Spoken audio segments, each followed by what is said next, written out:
खर्च कितना गुना ज्यादा होता है? 10 गुना ज्यादा। अभी अंतर महसूस हो जाएगा आपको। देखिए सन 1980 में जीने में 1 रुपये महीने का खर्च आता था। ध्यान से समझिएगा आप लोग, कितना रुपया महीना? 1 रुपया महीना का खर्च आता था। उस समय मिडिल क्लास का खर्च कितना था? 4 रुपया महीना। और अपर क्लास का खर्च कितना था? 40 रुपया महीना। फिर आया 1960 और जो घर एक में चलता था उनका खर्च हो गया 10 रुपया महीना। फिर आया सन 1980 और जो घर 10 में चलता था उनका खर्च हो गया 100 रुपया महीना। फिर आया सन 2000 जो घर 100 में चलता था उनका खर्च हो गया 1000 रुपया महीना। फिर आया सन 2020 और जिनका घर 1000 में चलता था उनका खर्च हो गया 10,000 रुपया महीना। तो आज मिडिल क्लास का खर्च यहाँ पे कितना हो गया? 40,000। और अपर क्लास का खर्च कितना हो गया? देखिए हम कमाने की बात नहीं कर रहे हैं, हम किस चीज का बात कर रहे हैं? खर्चे की। खर्चे का बात यहाँ पे हो रहा है, कमाई की कोई बात नहीं हो रही है। अभी आप बताइए कौन सा साल चल रहा है? 2026। अभी कोई घर एक साल से कम में अपना घर। आज आपको मिडिल क्लास में सबसे नीचे का जिंदगी जीना है, जिसको हम लोअर मिडिल क्लास बोलते हैं, तो कितना खर्च चाहिए? 60,000 रुपया महीना आपके घर का खर्च होना चाहिए।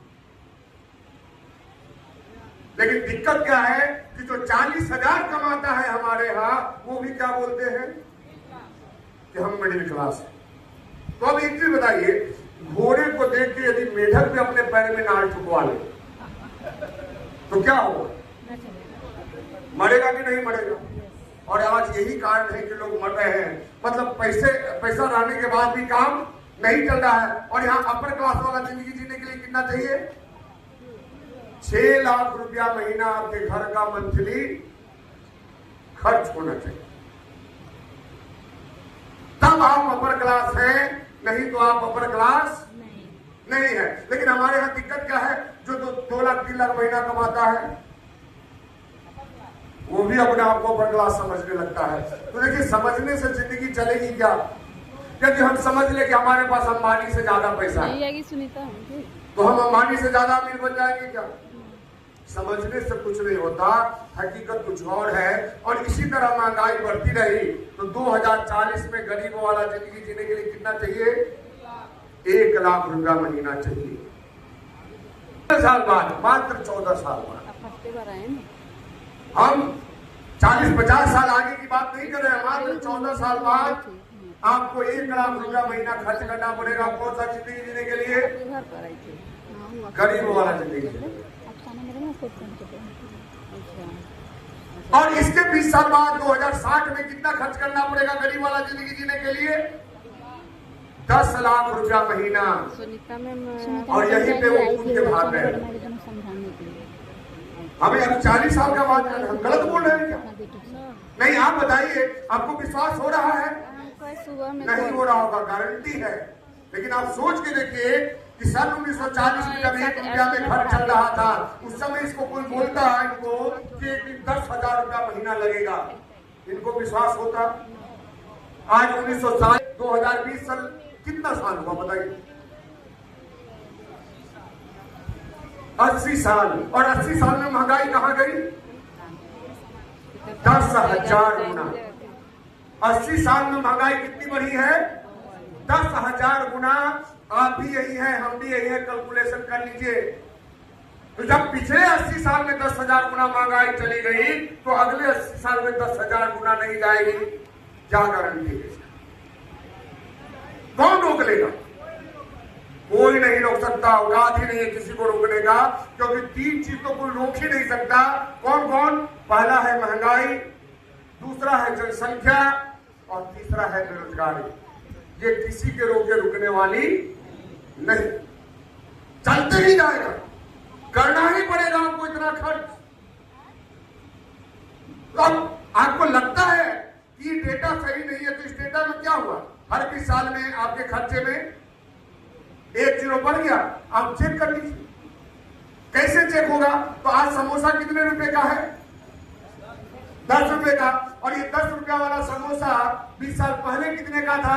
तो जो 1 जीरो आया इसको हटा दीजिए, कितने का था? 1 रुपये। और 20 साल बाद कितने का होगा? तो 1 जीरो लगा दीजिए, 100 रुपये। आज दूध कैसे लीटर है आपके यहाँ? 50।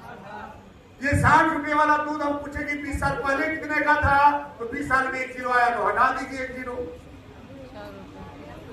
6 रुपए लीटर। और 20 साल बाद कितने का मिलेगा, तो फिर लगा दीजिए 1 किलो, 600 रुपए लीटर। आज दाल कितने का मिलता है? 100 रुपए किलो। ये 100 रुपया वाला दाल 20 साल पहले कितने का था, हटा दीजिए 1 किलो, 10 रुपए किलो था। आप लोग पता कर लीजिए जाके बाजार में। 20 साल बाद कितने का होगा, फिर लगा दीजिए 1 किलो। 1000 रुपये। आज जो गैस सिलेंडर आप 1200 का ले रहे हैं, ये 1200 का गैस सिलेंडर 20 साल पहले कितने का था, हटा दीजिए 1 किलो। जाके पता कीजिए कि 120 रुपया में गैस सिलेंडर मिलता था कि नहीं मिलता था। 20 साल बाद कितने का मिलेगा, लगा दीजिए 1 किलो। चाहे मोदी आ जाए, योगी आ जाए, कोई आ जाए, ये जाएगा ही जाएगा, इसको कोई रोक नहीं सकता। तो इससे यदि मुक्ति पाना है तो एक ही चीज है जो आपको मुक्ति दिला सकता है, अपना इनकम बढ़ाइए। दूसरा कोई भी सिस्टम आपको इससे निजात नहीं दिला सकता। पैसा बचा के आप जिंदगी नहीं जी सकते, उसके लिए पैसा कमाना पड़ेगा। नहीं, लोग क्या करते हैं हमारे यहाँ, पैसा बचाते हैं। कैसे बचाते हैं? LIC करवा लेंगे। क्या करवा लेंगे? अच्छा, इसी से पैसा बचाते हैं। आज से 25 साल पहले हम एक LIC करवाए थे, कितने का? 2.5 लाख का।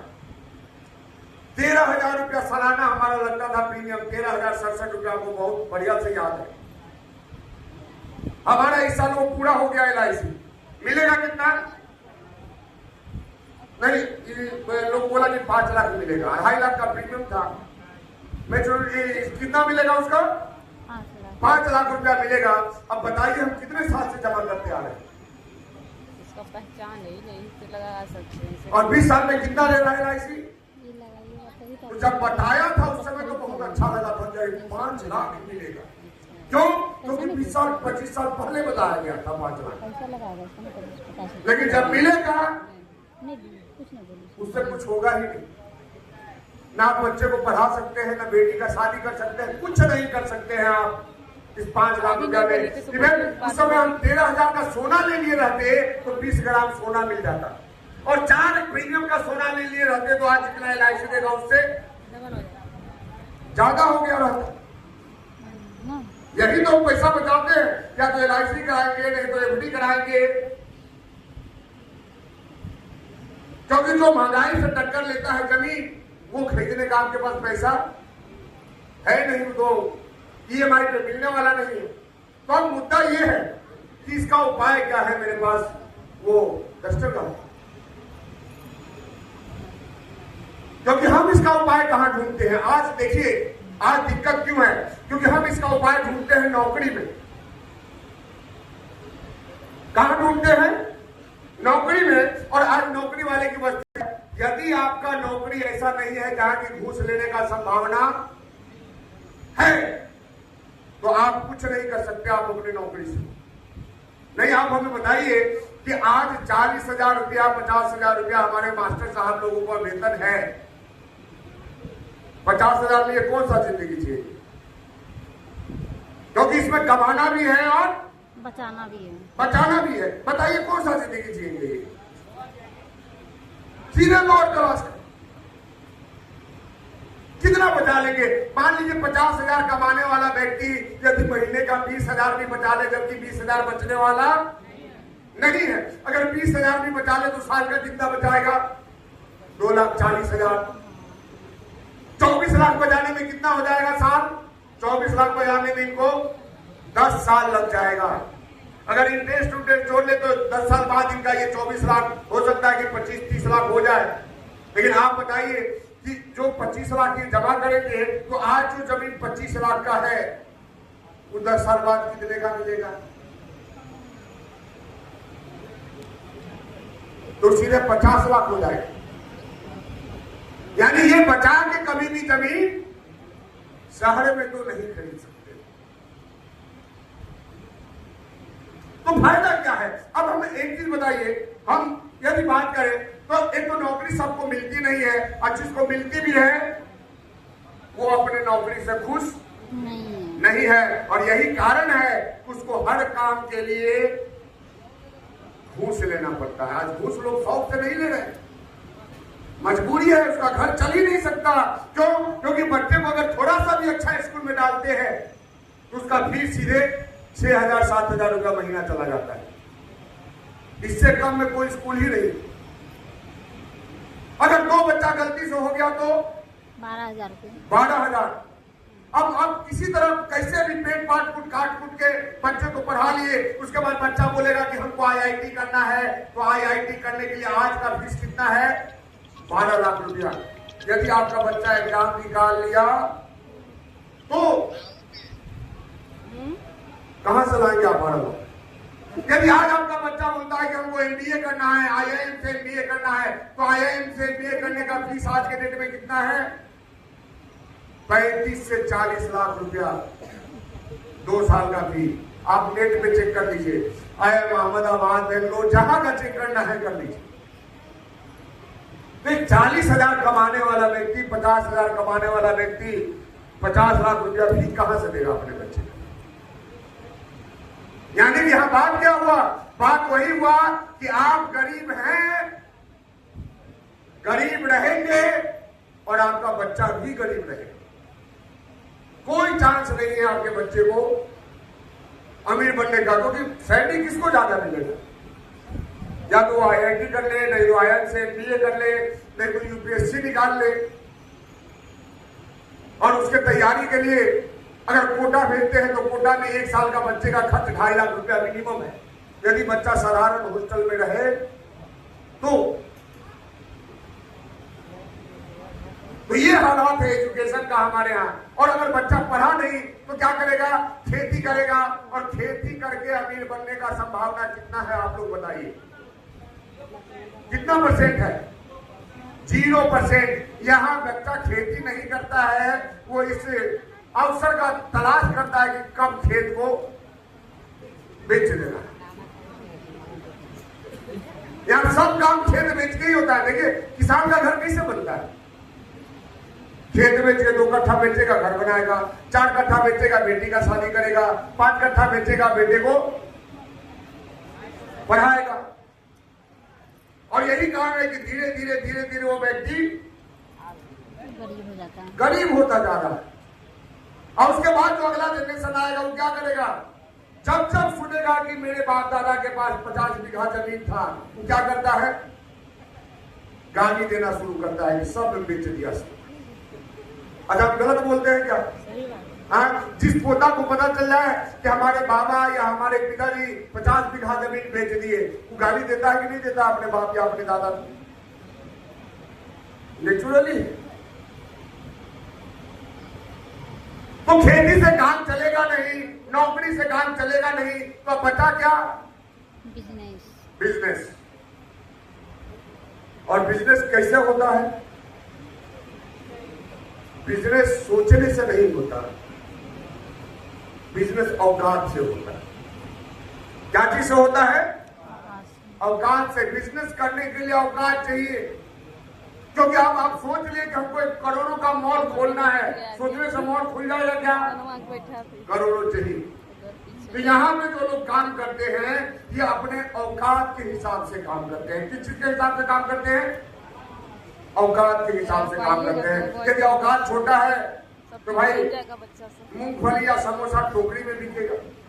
थोड़ा औकात बड़ा है तो समोसा ठेले पे बिकेगा। थोड़ा और औकात बड़ा है तो समोसा दुकान में बिकेगा। औकात है तो समोसा VIP दुकान में बिकेगा। यानी कि समोसा कहाँ बिकेगा ये किस चीज के ऊपर डिपेंड करता है? औकात पे। ये हमारे औकात के ऊपर डिपेंड करता है। बिना औकात का कुछ हो ही नहीं सकता। इस चीज को हमेशा आपको याद रखना है। बिना औकात का कुछ हो ही नहीं सकता। तो यहाँ पे अब बताइए, बिजनेस में मान लेते हैं कि हमारा औकात है, तो बिजनेस में क्या क्या काम होता है?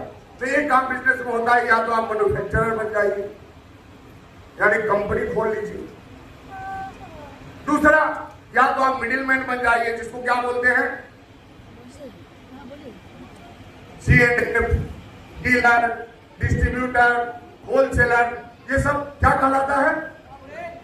मिडिलमैन। इनका काम है एक जगह से सामान लाना और दूसरे जगह बेचना। पहुंचाना। तो यदि मिडिलमैन भी आज के डेट में आपको बनना है तो कम से कम कितना रुपया लगाना पड़ेगा? तो 1 करोड़ रुपया यदि शहर में अच्छा दुकान खोलना है तो कम से कम 1 करोड़ रुपया लगाना पड़ेगा। गांव देहात में भी दुकान खोलना है तो आपको 10 लाख से कम में कोई दुकान खोलने वाला नहीं। यही हकीकत है। फोन करते आपको कि नहीं आई। अब इसके अलावा क्या काम है बिजनेस में? तीसरा काम होता है बताने वाला, एडवर्टीजमेंट, और चौथा काम होता है खाने वाला, बोलते हैं। अब देखिए यही 4 ऑप्शन है आपको जो कि आपके क्लास को बदल सकता है। तो आप बताइए कितने लोग हैं जो कंपनी खोल सकते हैं? क्योंकि कंपनी खोलने में आज के डेट में कितना रुपया लगाना होगा? करोड़ों। 100 करोड़ से ऊपर। इसके नीचे कंपनी खुलने वाली नहीं। तो कितने लोग 100 करोड़ लगा सकते हैं? तो यहां पे एक ही जवाब आएगा, कोई नहीं। अब यदि हम मिडिलमैन का बात करें तो यहां भी आपको कम से कम अपना स्टार्टअप कितना से करना पड़ेगा? तो बहुत सुदूर देहात में करते हैं तो भी आपको 5 लाख लगाना पड़ेगा। 5 लाख से 1 करोड़ रुपया लगाना पड़ेगा। यहाँ यदि आप रिटेलर बनते हैं तो कितने लोग लगा सकते हैं? तो यहां भी जवाब आएगा नहीं। और अगर लगा भी दिए तो जो पहले से बैठा हुआ है वो आपको आगे बढ़ने नहीं देगा। यही होता है बिजनेस। तीसरा क्या है?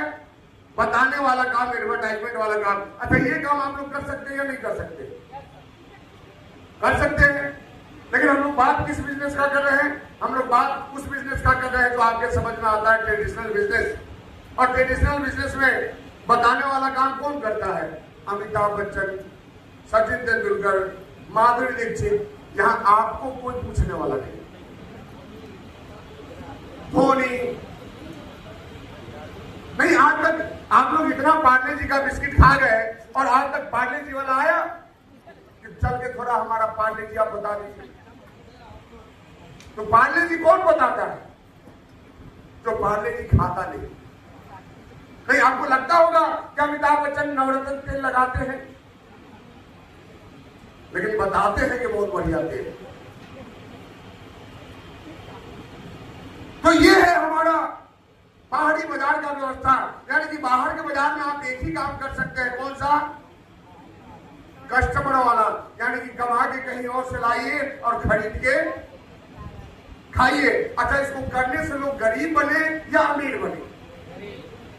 आज तक कोई सामान खरीद के अमीर नहीं बना। लेकिन अब मुद्दा है कि फिर ये डायरेक्ट सेलिंग में हुआ क्या जो एक आम आदमी को ऊपर तक ले जाने का ताकत रखता है?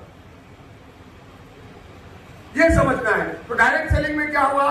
कंपनी बोली कि कोई बात नहीं, हम एक सिस्टम बनाते हैं जिसमें आप काम करके आगे बढ़ सकते हैं। ये बिजनेस में 4 तरह का काम होता है। तो हम क्या करते हैं? आपस में पार्टनरशिप कर लेते हैं। कंपनी किससे पार्टनरशिप करना चाह रही है? हम लोग। आपस में, हमारे आपसे। और कंपनी बोली कि 4 काम है तो एक काम कीजिए, 2 काम आप कीजिए और 2 काम हम करेंगे। तो कंपनी क्या बोली? ये बनाने वाला काम मेरा और सामान पहुंचाने वाला काम मेरा। अब यहां 2 काम आपको करना है। कौन सा? एक तो खाने वाला और दूसरा बताने वाला। अच्छा, इस काम में कोई दिक्कत है? कर सकते हैं कि नहीं कर सकते? नहीं, आप लक्ष्य साबुन से नहाइए या आरसीएम के साबुन से नहाइए, क्या फर्क पड़ता है? आप टाटा का नमक खाइए या आरसीएम का नमक खाइए, क्या फर्क पड़ेगा? दोनों नमकीन ही लगेगा, हाँ या ना? हाँ? आप लिज्जत पापड़ खाइए या आरसीएम का पापड़ खाइए, क्या फर्क पड़ता है?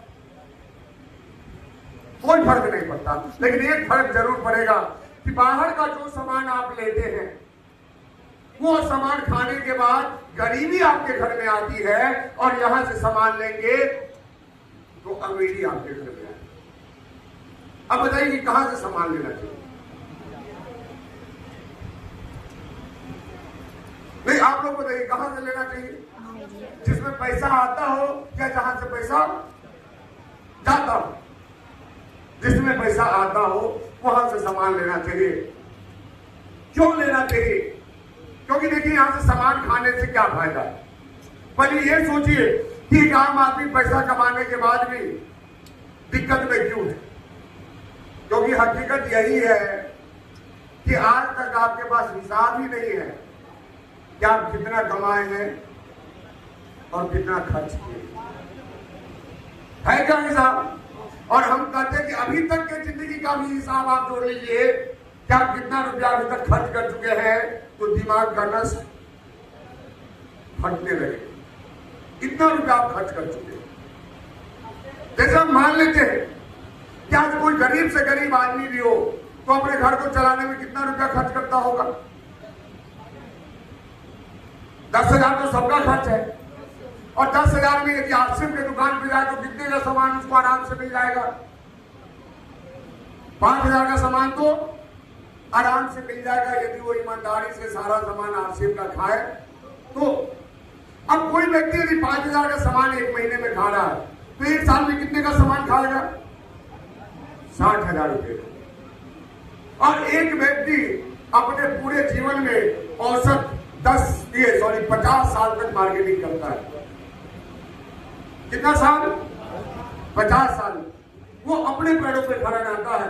क्योंकि अगर औसत आयु 80 साल है तो 10-20 साल मान लीजिए कि हमारा बचपन का गया, वहां माँ बाप के भरोसे रहते हैं और उसके बाद फिर हम चलने फिरने लायक नहीं हो जाते। तो आप सोच के देखिए कि 5,000 महीना खर्च करने वाला व्यक्ति यदि हम पूछे कि 50 साल में कितना खर्च करेगा तो एक साल में 60,000 तो 10 साल में 6 लाख। और हर 10 साल में प्रोडक्ट का कीमत क्या हो रहा है? दोगुना हो जा रहा है। तो इतना ही सामान, ये 6 लाख का सामान अगले 20वें साल में कितने का आएगा? 12 लाख रुपया लग जाएगा।